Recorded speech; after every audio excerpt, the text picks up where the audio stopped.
Hello students, welcome to my class of physics. Now today's topic is Kepler's laws of planetary motion. Now let's see what are those laws. Now there are three laws.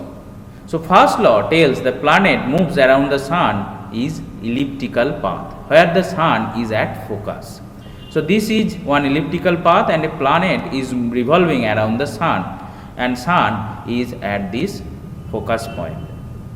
Now the second law tells the line connecting the sun to this planet sweeps equal areas in equal time interval. So equal time interval, if we consider, then the area swept out by this radius will be same.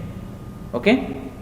Now the third law tells that the square of orbital time period of a planet is proportional to the cube of the semi-major axis of this ellipse. So here this is that semi-major axis. So if we cube it, so the time period square will be proportional to this cube of this semi-major axis. So today we will prove all these laws. So let's see.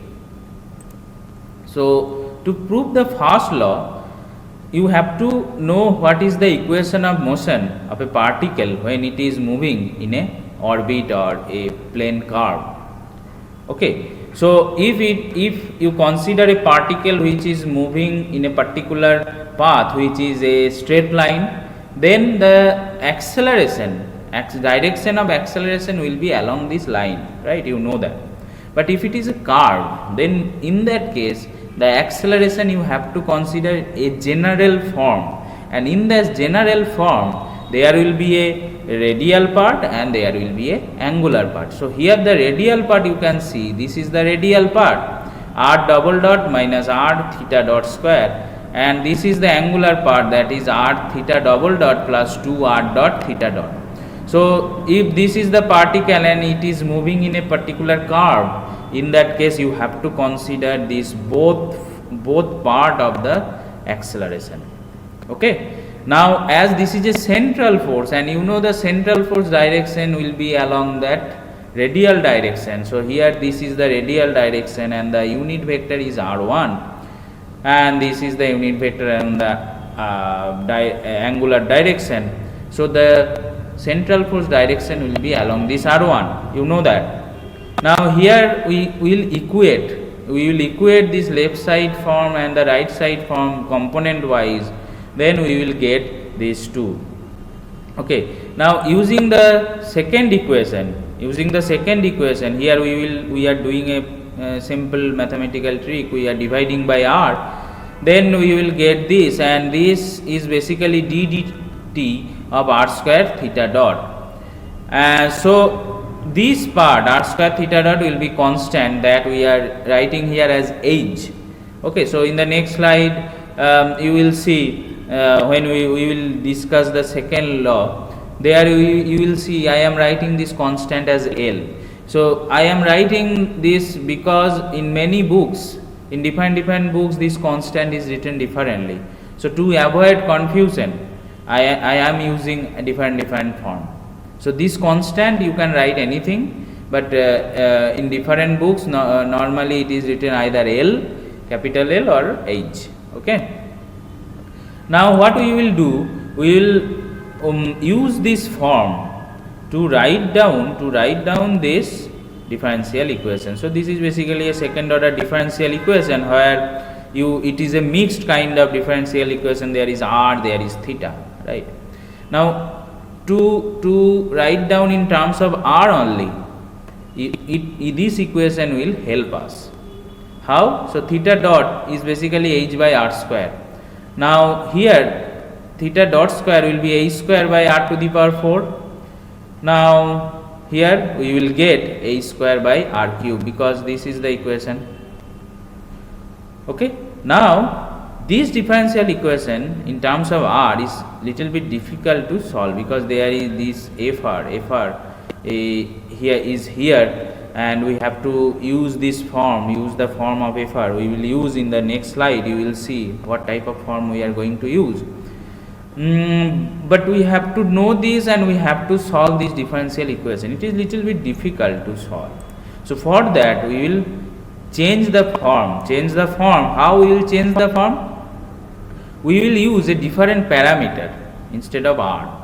Let's say r equal to 1 by u. Okay. Now here we have r double dot. So for that what we have to do? R dot. We have to know r dot, then r double dot. Now r dot is dr dt.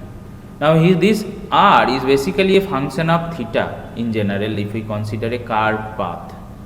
So that's why first we have to use dr d theta, then your theta is changing with time as it is a orbital motion, then that's why this is d theta dt, right? So d theta dt, which is theta dot, that is h by r square. So that form we are using here h by r square, and this is dr d theta. Now this r is function of u, here you can see. So that now we will use dr du, then du d theta, and we will get this. Now similarly for finding our r double dot, same thing we have to do, d r dot dt. Now r dot is also function of theta. So for that we have to do d theta d theta. So first you write this one here. So then d theta minus h du d theta, then d theta dt. Again you use this form and we will get this. Now in this equation we will use this form. Now if we do so, this is very much straightforward, every steps I have shown here. So we get this form. This is the differential equation, our intended differential equation, from where the solution to find out the solution will be easy. Okay, so now let's solve this. So to solve this, now as this is a central force, and this central force is basically gravitational force. So here this Fr we can write minus k by r square. You know the gravitational force field is basically 1 by r square kind of thing, and this is a attractive force. So that's why there will be a minus sign, and this is a constant which will be greater than 0. So now in terms of u it will be like this. So now if we put this form here in this form f 1 by u, then we will get this. Now you must see here that this part what you are getting here, now this is a constant. There is no part which is r or u, right? This is a constant. Now to solve this, first we have to put this part, this equation d 2 u d theta 2 plus u equal to 0. Then we have to consider this constant. So the general solution will be like this. So this is the part which we get when we consider this is 0 and this is constant considering this one. Now so how we are getting u is like this, where this is a constant c and this is the form. So for that what you have to do, this a you can consider c cos phi, and b is c sin phi. So in that case you will get this. You can consider a equal to c sin phi also. In that case b will be c cos phi. So in that case the solution will be c sin theta plus phi. So both are same. You know the cos theta sin theta form is same, only there is a phase difference, right? Now in terms of r, this will be the form. Now if the initial phase is 0, that is phi equal to 0, we will get this. Now this equation, this form of r actually tells us that this is a solution, general form of a conic. Now what is the form? That is this one, p by epsilon cos theta, where epsilon you know is the eccentricity of a conic. Now if we write down in terms of this, so 1 by p will be this one, k by m a square, epsilon by p will be c, right? Then p we can write down like this, and epsilon is like this. And here we are not showing this, basically from the energy conservation it can be proved this C is like this, where E is the total energy of the system. So the proof is not required right now. Here we are using this form of C in terms of the total energy. So if energy is less than 0, here you can see, so epsilon will be less than 1. Okay, so you know that if the eccentricity is less than 1 of a conic, that conic is basically a ellipse. So we can tell the path of the planet around the sun is ellipse. So this is the proof of the second law. Now let's discuss the first law. Now let's discuss the second law. So to prove this part already we have discussed. So this is the area swept out in this time interval. So from T1 to T2. So r square d theta. How if we consider this is d theta, and this is r. So this part, this is the small length. We can consider this is a perpendicular length. So this is a triangle. If we consider the perpendicular length will be r d theta. Then r d theta into r, that will give you the area, and we have to consider half because this is a triangle. So half r square d theta, and the angle from here to here we consider theta 1 to theta 2. Okay. So now we have to see what is r square d theta dt. Already we have discussed, and I have told. So if I go back, here you can see r square theta dot equal to constant. So that actually we are using here in terms of L. If we do so, it will give us half L T2 minus T1. Okay. Now if this time interval from T3 to T4 is similar to the time interval from T1 to T2, then this part area swept out here and here will be same.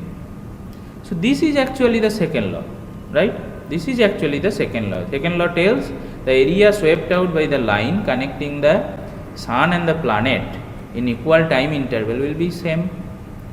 So this is the Kepler's second law. Now let's see the third law. So to prove this, we will use a simplified form of the orbit, that is the circular orbit.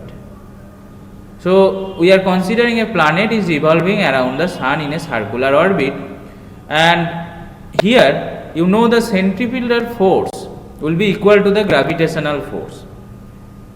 So due to that only the planet is revolving around the sun. This is due to these forces, centripetal force and gravitational force, as they are equal.